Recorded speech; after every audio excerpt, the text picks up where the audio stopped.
കേറിയില്ലേ? Okay. നിങ്ങള് കണ്ണൂര് കോട്ടയിലൊക്കെ പോയിട്ടുണ്ടോ? അവിടെ ഇങ്ങനത്തെ ഗുഹകളുണ്ട്. പക്ഷെ അങ്ങനത്തെ ഗുഹകളൊക്കെ കുറേ അധികം ആളുകളെ ഉപയോഗിച്ച് ടിപ്പു സുൽത്താനൊക്കെ നിർമ്മിച്ചതാ.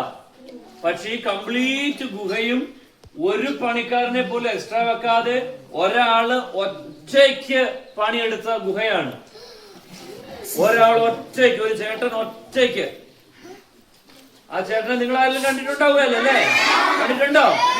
ആ, ഈ തോമസ് ചേട്ടന്റെ ഒറ്റയ്ക്കുള്ള പണിയാണ് ഇത്രയും വലിയൊരു ഗുഹ. ഓക്കെ, തോമസ് ചേട്ടാ. അപ്പൊ തോമസ് ചേട്ടൻ നമ്മളോട് പറയുന്ന കാര്യം എന്താണെന്നറിയാവോ? തോമസ് ചേട്ടൻ നമ്മളോട് പറയുന്നത് if there is a will, there will be a way. If there is a will, there will be a way. പിന്നെ തോമസ് ചേട്ടൻ പറയുന്നത് എന്താണെന്നറിയാവോ? Nothing is impossible. എല്ലാം സാധ്യമാണ്. നോക്കിക്കേ, ഇത്രയും വലിയൊരു മലയ്ക്കകത്ത് ഇത്രയും വലിയൊരു ഗുഹ ഉണ്ടാക്കാൻ ഒരാൾക്ക് ഒറ്റയ്ക്ക് എത്ര വർഷം എടുത്തു? 5-6 വർഷം. 25 മീറ്റർ ഗുഹയാക്കി കഴിഞ്ഞപ്പോ ആൻജിയോപ്ലാസ്റ്റി അടക്കം കഴിഞ്ഞതാ.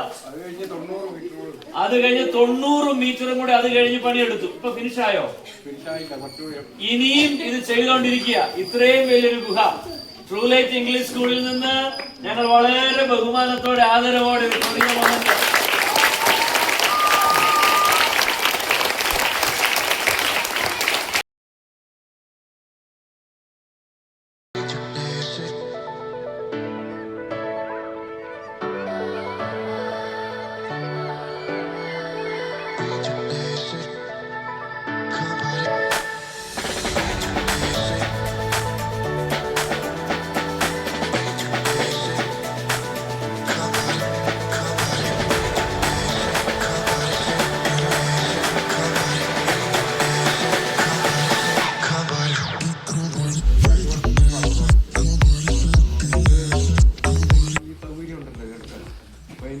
ആദ്യം ഞാനൊരു കാർ പാർക്കിംഗാണ് ആദ്യം ഉദ്ദേശിച്ചത്. പിന്നെ അവിടെ വന്ന് കണ്ടപ്പോൾ എനിക്ക് തോന്നി അങ്ങനെ ആക്കാം.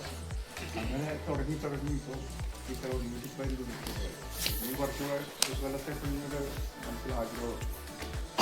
പിന്നെ ഇനിയിപ്പം കുറേ നാട്ടുകാരുടെയും ജനങ്ങളുടെയും പ്രോത്സാഹനം വേണം. എനിക്ക് പറയാൻ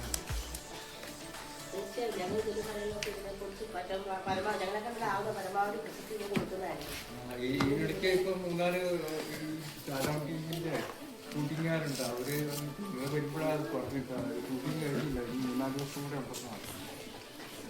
വെള്ളിയാഴ്ച വരുന്നതാണ്.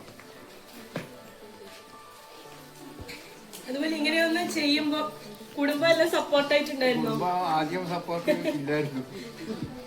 പിന്നെ കുറെ ആയി കഴിഞ്ഞപ്പോൾ സപ്പോർട്ടായി. ആദ്യം തുടങ്ങുമ്പോൾ പുള്ളിക്ക് സുഖമില്ലാന്നൊക്കെ ആൾക്കാർ പറഞ്ഞു. പിന്നെ ഒരു 5 മീറ്റർ തുറന്ന് അങ്ങോട്ടോട്ട് വളർത്തിട്ട് ആൾക്കാർ പറഞ്ഞ് അടിപൊളി ആകുന്നുണ്ട്. ഏറ്റവും കൂടുതൽ നമ്മൾ പ്രോത്സാഹിപ്പിച്ച ഇളയവൻ്റെ ഒരു ബസ്സുണ്ടായിരുന്നു 2 വയസ്സ്. അവിടെ ഏറ്റവും കൂടുതൽ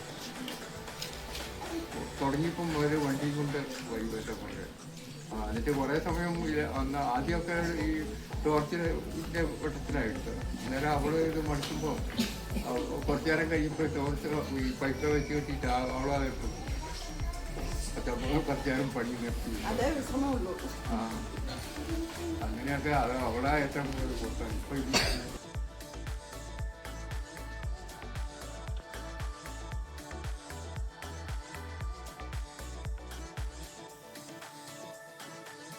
ഞങ്ങൾ വളരെ സന്തോഷമാണ്, വളരെ ഹാപ്പിയാണ് ഇത്രയും വലിയൊരു എഫേർട്ട് കാണാൻ കഴിഞ്ഞതിൽ.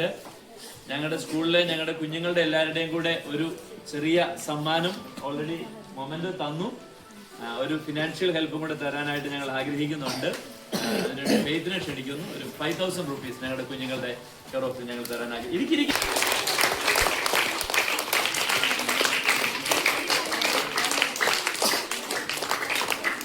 സാധാരണ ഇങ്ങനെ ഇത്രയും വലിയൊരു പരിപാടി ഉണ്ടെങ്കിൽ 50 രൂപയോ 100 രൂപയൊക്കെ ടിക്കറ്റ് റേറ്റ് വെച്ചാ കയറ്റാറുള്ളത്. നമുക്ക് ഒരു ടിക്കറ്റും ഇല്ലാതെ നമുക്ക് ഇത്രയും വലിയ ഒരു സംവിധാനം കാണാനുള്ള സാഹചര്യം ഒരുക്കി തന്നു. തോമസ് ചേട്ടന് ഞങ്ങൾ ഒരു ചെറിയ ഗിഫ്റ്റ് നൽകാനായിട്ട് എന്റെ മോനെ തന്നെ ജൂനിയർ ഇന്ത്യ തന്നെ ക്ഷണിക്കുന്നു.